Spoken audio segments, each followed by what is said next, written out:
Ayan, dito kami manunod kami nagpifish.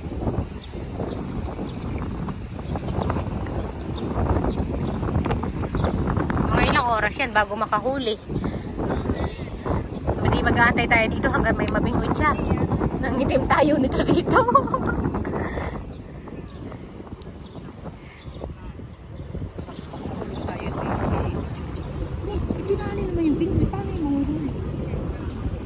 Watch and learn. Sa ganito na lang ng babying with yung... Ay, ibiiwanan niya dyan. Alam, oo nga naman. Ay, pupunta tingnan niya isla. Siguro. Ayun pa, oh.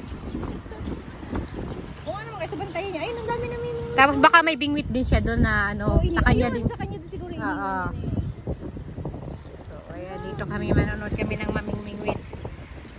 Matalsik yata ang tubig. Iniwan niya yung welding ano niya. Ay, welding? Ayan. Fishing rod.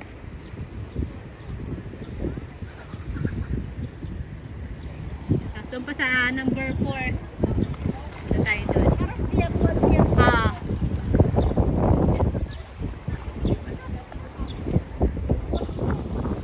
Oo, dito ito sa may ano, sa may HKU Hong Kong.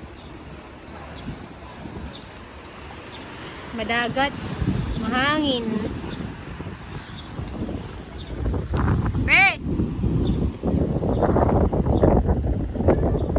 Video.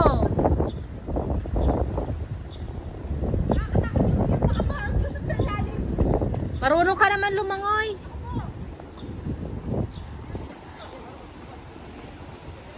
Sa kanila may purong pambing. Sa Diego. Ang Palibasa na malapit sila sa Indian Ocean.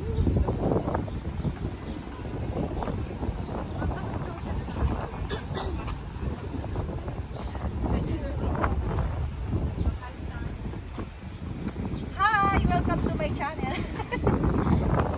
Yan. Ano ba to? Parang barko. Ano yan? Pier. Ay, ba yan? Bagsakan ng mga ano. Kitang-kita to dun sa building namin. Pero parang barko, tingnan mo yung taas. Tingnan mo ang mga ano, oh. Ano yung bilog na? Aywan ko.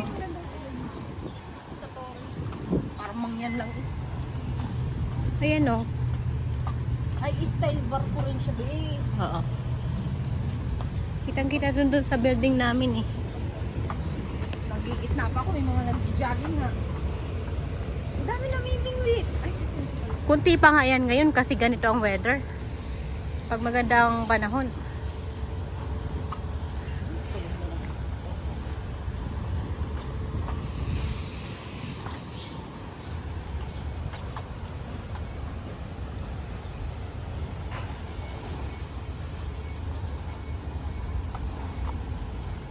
Yan, lakad-lakad lang. Punta kami ng Saying Pond.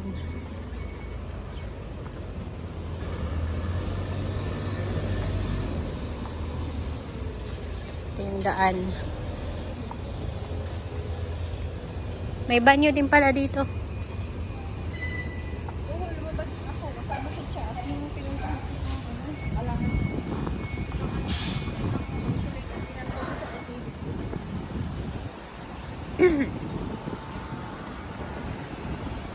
Pupunti ang isda kung lukas ang alis. Ay, bagyan natin. Doon, malapit na. Next na. Masarap yan sa dagat pag ganyan kalakas ang alon. Makakahilo. O parang dinuduyan yung barko.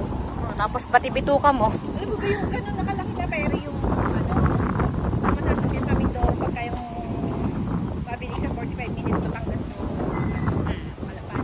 Pero pag yung malalaki 3 hours. Alam mo, umano ako doon na